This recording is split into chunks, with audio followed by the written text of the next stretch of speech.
Halo teman-teman, berjumpa kembali dalam podcast cerita bermakna pengantar tidur ya. Ini adalah sesi 3 episode ke-6. Kita mulai dengan sebuah cerita berjudul Dua Tuan Satu Beban. Suatu ketika, seorang gembala melihat dari kejauhan sejumlah pria dari negeri musuh yang sedang mendekat.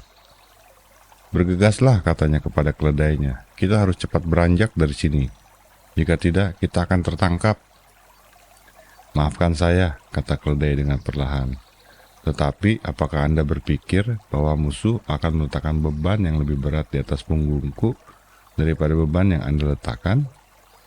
Saya pikir tidak demikian, jawab pria itu. Jadi, sejauh saya masih harus memikul beban berat, apa bedanya bagi saya siapa tuan yang saya layani?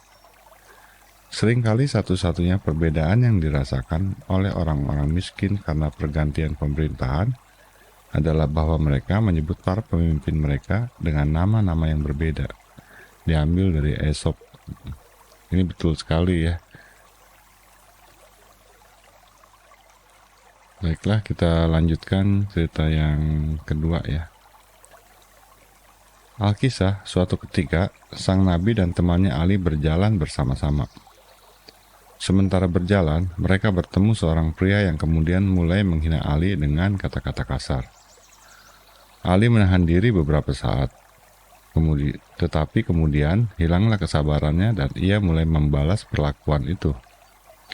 Ketika sang nabi menyaksikan bahwa Ali membalas penghinaan dengan penghinaan, ia pergi dan meninggalkan kedua orang yang bertengkar itu agar menyelesaikan sendiri perbedaan-perbedaan mereka semampu mereka.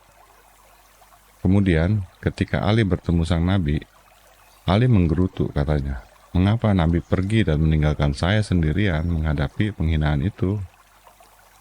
Nabi menjawab, "Sahabatku, ketika orang berwatak kasar itu menghina engkau dan engkau diam, ada 10 malaikat melindungi engkau dan berpihak padamu.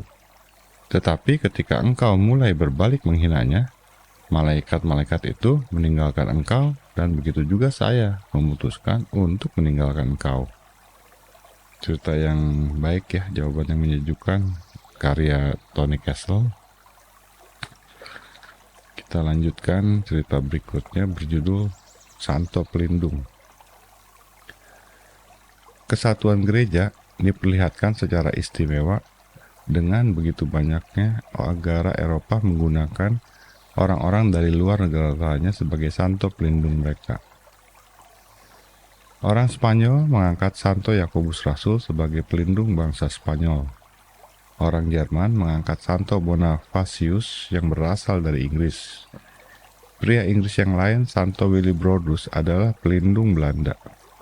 Santo yang paling dikagumi orang Irlandia, Santo Patricius, berasal dari kerajaan Inggris.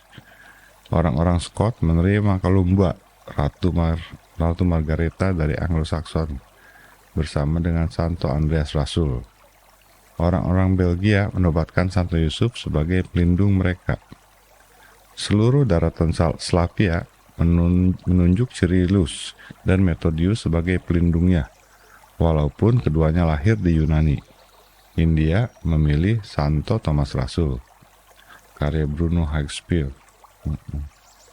Ya, cerita yang menarik ya.